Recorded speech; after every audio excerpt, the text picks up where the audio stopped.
What up, what up, what up, y'all? It's Tapealert, hottest in the city. It's your boy EJ. We back. We here with the brother Santino, the only option. Santino, tell everybody a little bit about where you from. You know what I mean? What you got going on? Yeah, peace, y'all. First of all, shout out to Tapealert, shout out to EJ, man. Shout out to all y'all, man. Thank you. Santino, man, from New Jersey, the only option. I run an educational company called Wise Money Academy, where we teach people all about financial literacy, from economics to stocks, how to trade options, how to day trade, how to long-term invest. Pretty much help people get their finances in order. Okay. That's dope. Tell us a little bit about exactly what part of Jersey and what it was like growing up in Jersey. Okay, so, when I first came to Jersey, I was in Jersey City. Okay. Then I moved to a town called New Brunswick down there. Rutgers University is down there in New Brunswick. Okay. Yeah, pretty much, from ghetto to ghetto, Before that, I came from Chicago, which is where I was born. And that's it, man. Just, going from jumping from ghetto to ghetto. Mom's very nomadic, growing up. All right. And would you say, how did that, what turns or what channeled you into just specific directions growing up in Jersey, such as, what was high school like for you, your childhood, the people you had around you, the audience?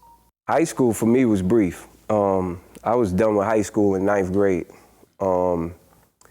In terms of how I grew up, it seemed like we was always living like around the corner from the hot spot in the city.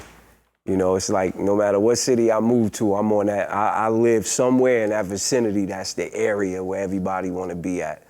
So with that action comes a lot. It comes to violence, it comes to drug life, street life, and I had front row seat to it all the time. It just seems like I had front row seat right there. And so pretty much, growing up with school and focusing on school at that time, it was very hard to do. Home life, a little dysfunctional, financially, right? Dysfunctional, all the love in the world in the house, but, ain't a whole lot of money. So, things are short, things are insufficient around the house. So, you go to school with those same frustrations that your mom carried, being a single parent with 3 kids, not much money or resources. So that frustration resonate on you. So it's kind of hard to focus in school. Some days you hungry, some days you ain't coming correct with your clothes all the time. It's kind of hard to stay focused in school, especially for the fact that they weren't really, we didn't know it at the time, from a factual standpoint, but they was teaching us garbage anyway. It was third rate, not even second rate, it was third rate education. It was like a whoever gets it type thing. Not many teachers cared. And that's pretty much what it was in the 80s growing up, 80s, early 90s, Copy. And as far as within the household, of course the love was there. But tell us about, like what it was like, siblings, brothers, sisters, cousins. Yeah, I was the youngest of 3. I had an older brother, older sister, my brother being the oldest.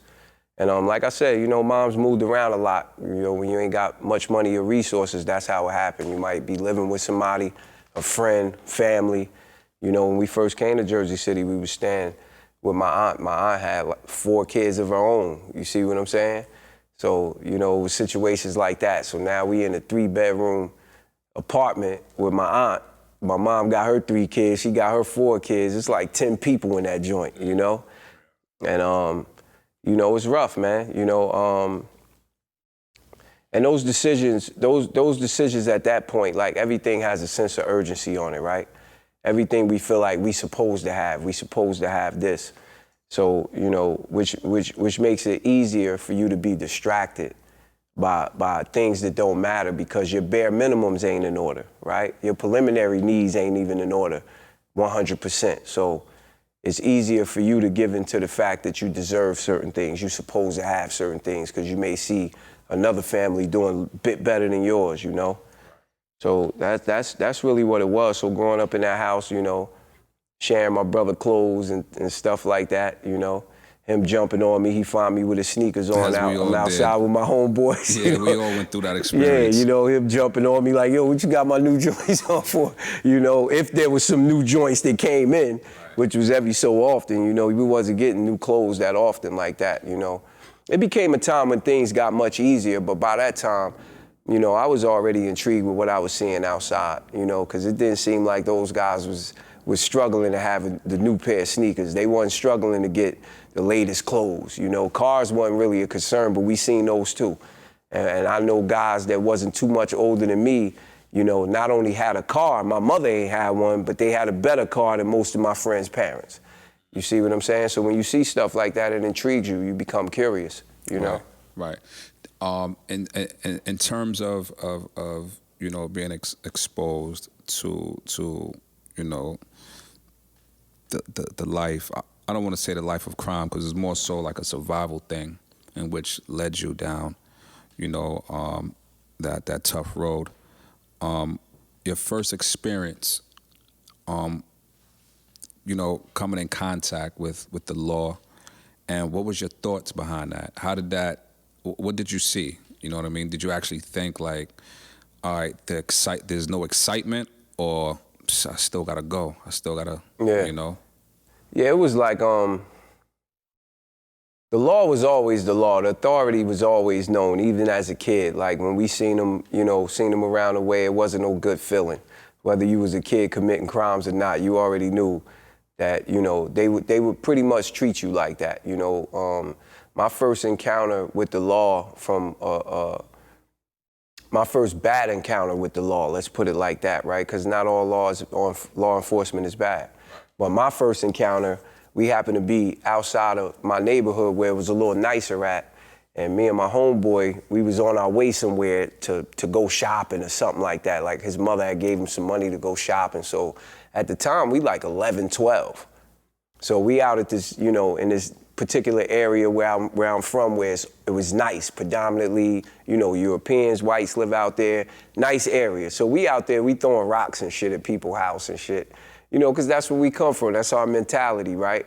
Everything around us is a shattered window or, you know, a dirty pavement. So it's like, it's easy for us to go somewhere, see some nice houses and throw some rocks, right? So we throwing the rocks, and unbeknownst to us, as we continue in our travels, we on our way to catch the bus to get to the mall, right?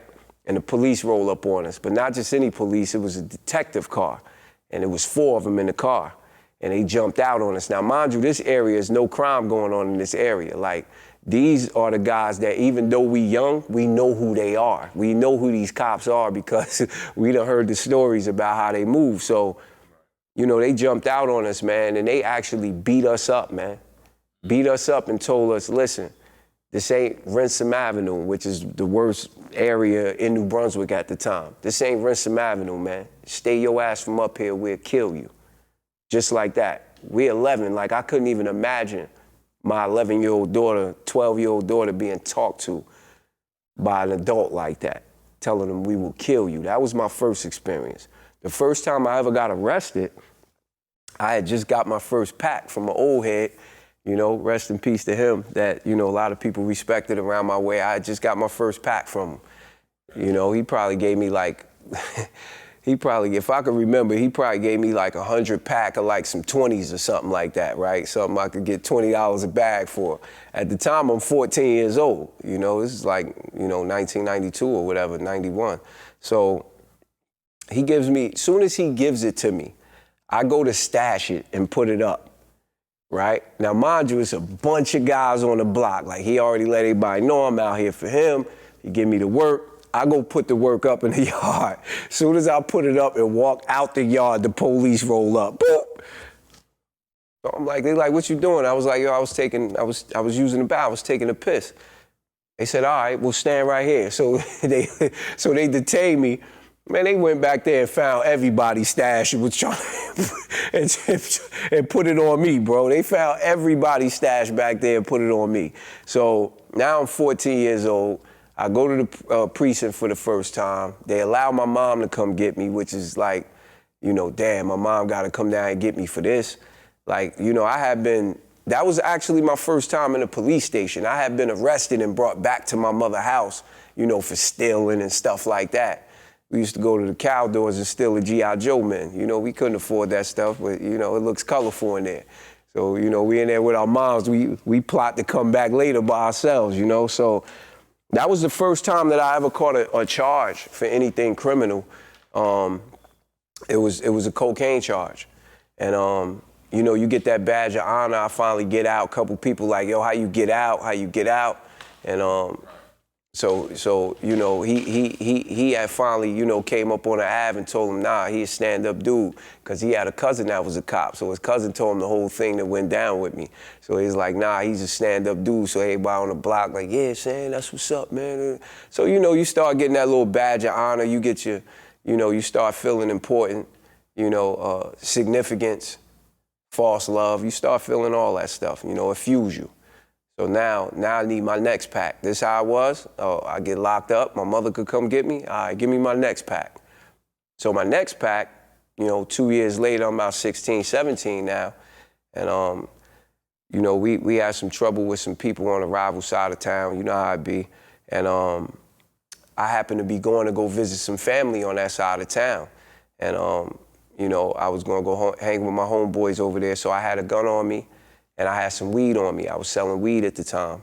And as soon as I came out the store, the detectives bum rushed me. I went in the store to, you know, get some little blunts or whatever I was smoking at the time. And the detectives rushed me. And when they rushed me, they found the gun. So I go, you know, they take me to the precinct.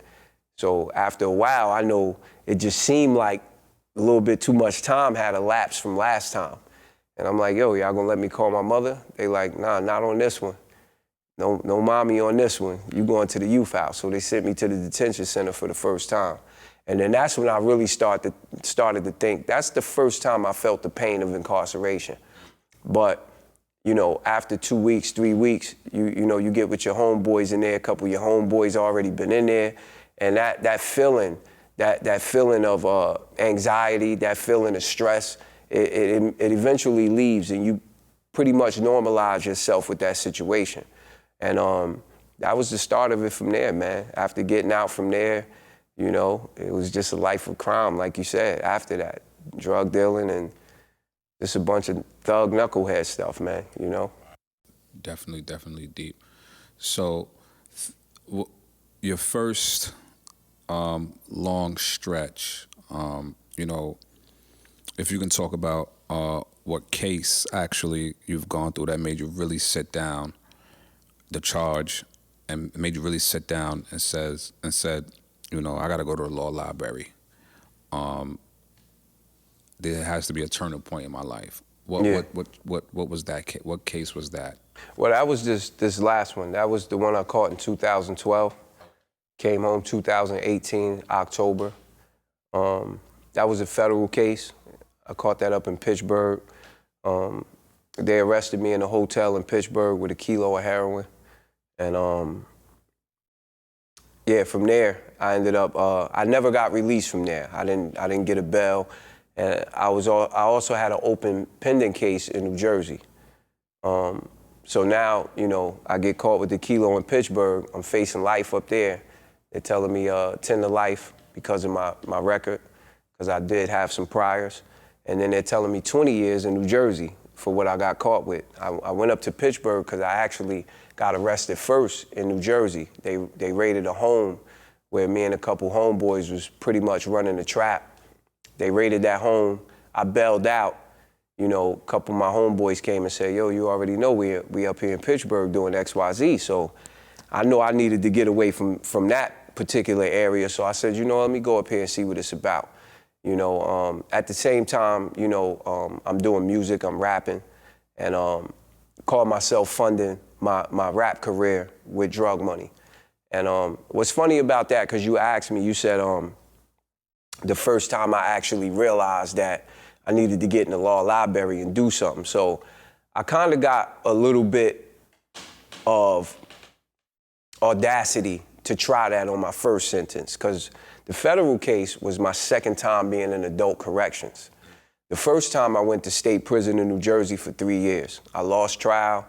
You know, called myself fighting the appeal. I ended up getting 3 years, which wasn't much time, but you know, the cloth I came under, the guys I came under, all my old heads, that's all they do is go to trial. And all of them swear they lawyers, you know, but this was the caliber of people you grew up with back in the day versus now. You know, those guys really, really knew law. And they really would fight their own cases, and they really would be advising their lawyers on what to do. And so I thought, you know, I come up under that, so this is me, let me do this. So in the state, I called myself going into the whole process of trying to, you know, see what was wrong with my trial, and hopefully I could, you know, point something out that'd get me back in court and get me home. That wasn't the case. I went in that law library for about a week, man.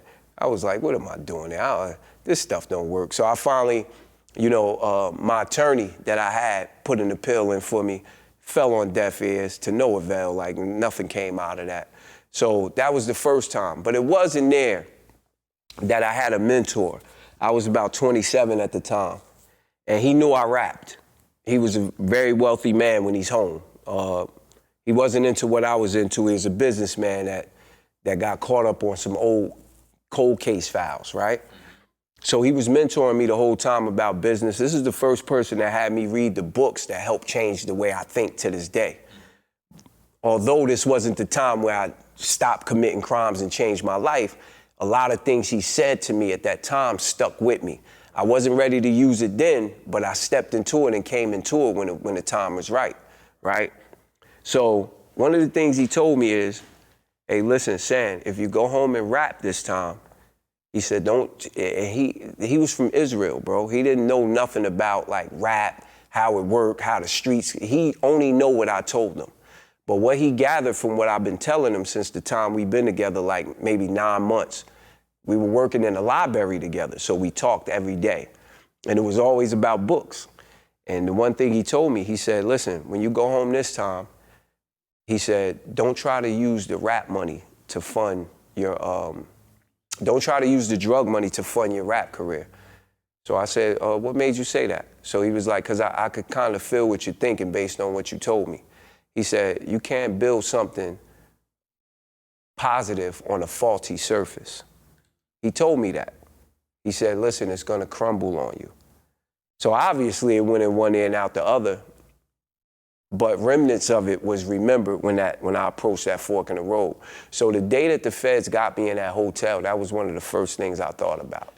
Ironically, he said this to me back in 2005. Here it is, 2012, December, going into 2013, and I remember his quotes as clear as day. Do not try to build anything positive on a faulty surface. And that's what I did. And I ended up in that hotel surrounded by federal police, you know? So at that point now, I got the case in New Jersey. I just bailed out. You know, I'm facing 20 over there. I'm facing life in Pittsburgh. I got one child, a daughter. I left her out there, 11 years old. And, you know, I'm pretty sure that I'm a decent father besides my choices in life. Like, I love her wholeheartedly, inside out, you know? So that was a serious crisis for me to be in. But I was left with only two choices, fight or flight, right? So, you know, never been that fast, so flight wasn't an option. So I had to figure out a way to fight and get this thing up off me. So my fight actually started before I even went to trial and lost, because I went to trial again in the feds against everybody. Yo, man, don't go. You're going to lose. They're going to do this. They're going to do that. No, I got to go. I have to go. And I'm going to go because I think I'm going to beat them, for one, which I was crazy for thinking I would beat them in trial. It's kind of hard to beat, you know, feds with a jury. And it's kind of hard to have a jury of your peers when you look at the paperwork and it says the United States versus Santino Drew. So you got these jurors over there. What is in their mind? The same thing you would probably be thinking. This is America. This is your great country that you love and you trust so much. When COVID hit, who did we expect to get us out of that situation? We was waiting to hear what the government do, right? So when you dealing with people like that and they see that on your docket, it's kind of hard to change their mind. And then you're selling heroin. And Pennsylvania has an atrocious heroin problem. You see what I'm saying? So I went to trial. I lost. You know, homeboys who I came up there with testified against me. Yeah, And that's one of the main reasons why I wanted to go to trial. I didn't want it to be a thing where people could try to hide it or say it's their word against mine. No, I need all the documentation. I need all the paperwork. And I need to see you up here doing this in person. That was my egotistical way of thinking. I mean, it all panned out the right way, because what happens in the feds is if you don't go to trial, you can still appeal whatever decision was made, but now they get to choose which arguments you can raise. I didn't want them having, control over what I needed to argue, because I needed to argue everything. So in that time, man, at first, I'm sitting here with a 9th grade education. I know I'm not, stupid, but at the end of the day, I know I'm no lawyer. And federal law is like 10 times more complex than state law, right? Because it has to govern 52 states. You see what I'm saying? So in order for me to go in here and decipher this situation, I gotta be diligent. I gotta believe I could do it, because there's a lot of people around me either are not fighting or gave up on the fight because they already sitting with 30, 40 years for drugs. You see what I'm saying? So my biggest struggle is to stay positive and stay optimistic against all odds, even though I'm surrounded by a bunch of pessimists that their reality is nobody can beat the feds. That was the reality in the prison, Right. So. I mean, their conviction rate, though, is like, 99 point something percent? How it reads the last time I took note to it, it said that only 2% of all appeals get heard, and an even smaller percentage is overturned. So that means in order to even get your appeal heard, it's only 2% of all the people that are convicted of a crime that's going to get their case heard by the feds. I mean, by the appellate court, right? So when you're looking at that statistic, right, that's enough to give you some self-defeating thoughts. That's enough for you to lose confidence. It wasn't enough for me, because for one, I didn't like being bullied. For two, I didn't like the things that you were coming at me saying in reference to, how I could be home now if I would have just told, and things of that nature, right? And then, the way I was raised, the era I was raised in, we look at governments different from everybody else. It's not like, we're some radicals, we want to go against the government and burn it down. No, but we see what's going on here. I see what's going on here, and I'm not about to let you bully me. I see what you're doing around here. You only get 2% of cases get overturned because it ain't a lot of people even fighting y'all. In the first place, you got to think, at my arraignment, they told me 10 to life. You know what I'm saying? 10 to life. They said 10 to life. And 10 was being handed out like pencils out there, man. They was being handed out like minimum. Definitely, man. Like Social Security numbers, like 10. And people were like, yo, I'll take the 10. So in the beginning, I was caught up in that frenzy before I started fighting. When they had me in pretrial, I was like, yo, just give me the 10. And then I even told them, listen. So when I told them to give me the 10, they came back. They said, listen, you're the leader of this conspiracy, which I knew I wasn't. They said, you're the leader of this portion of the conspiracy. The only option for you is for you to cooperate. I said, all right, well, how about this? Once they said that, I said, well, how about this? I was being funny with them. I said, how about you let them two go and I'll take 30 years right now? So I'm sitting there with my lawyer, and my lawyer said, well, you think this is a game? I said, no, I'm not playing. So right then and there, I let the U.S. attorney know that I'm different. I'm way different. You come playing with me, I'll play with you back. Now get out of here. And that's what really made me start fighting. I wasn't fighting up until that point where they wouldn't give me 10 years. Just think about it. I tried to take 10 years. So as I realized, right, when you want to do something, you may not feel like you have the resources. You may not feel like you have an idea on where to start. You just got to start. Because I'm sitting here looking at this little computer on the wall, and I got to go to the law library from a little kiosk on the wall. There's no actual library, no physical books. People order commissary on the same thing. So if somebody trying to order commissary, I got to wait in line till these 10 people order their commissary, or these 2 people finish using the law library, because there's never a lot of us on that law library. But when I'm on here, I don't know what I'm looking at, bro. I don't know the first thing I don't know what I'm looking at. I'm totally oblivious to this, but I just kept telling myself, is something wrong with this case? Is something wrong with this paperwork?